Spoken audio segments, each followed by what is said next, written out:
Every year, mobile devices get more and more powerful.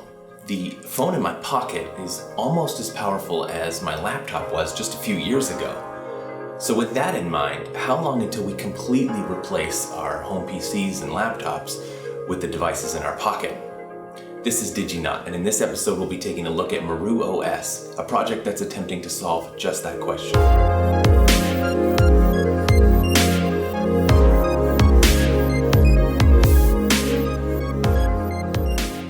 Imagine an Android device that when attached to a few peripherals became your entire PC experience.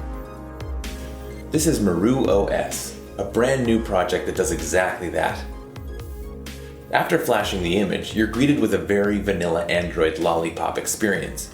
No major modifications here, but the real magic is when you attach an external monitor. Within seconds, Maru OS boots up Debian Linux. Now pair that with a keyboard and mouse and you have an impressive desktop experience.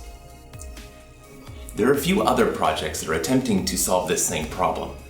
Microsoft's Continuum, for example, is a project that will adapt a Windows phone into a desktop-esque experience, although the Windows lineup of ARM-supported apps is arguably lacking. The Ubuntu Phone OS is another example where Ubuntu is trying to adapt the Unity desktop to a number of different screen sizes, something that they're calling convergence. It's a super interesting project, but if you're an Android user, Maru OS is incredibly interesting. For many professionals around the world, the Linux desktop environment is a go-to for getting real work done. It excels at everything from simple tasks such as browsing the internet, using Google Chrome or Firefox, maybe doing some word processing, to more complicated tasks like developing code or running a local server and database. Okay, so let's talk for a second about where Maru OS falls a little short. The project is brand new, and currently it's only supported on the Nexus 5, which is of course very old hardware. I can imagine that the desktop experience would work a lot better and a lot smoother on newer hardware.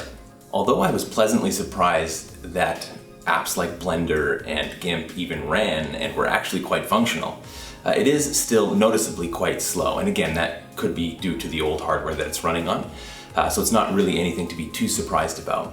This project is about to go open source, and when it does, I can imagine that we'll start to see support for all sorts of different phones. So if you're brave and you want to check this thing out, go ahead, download it, flash it to your Nexus 5. Let me know what you think in the comments.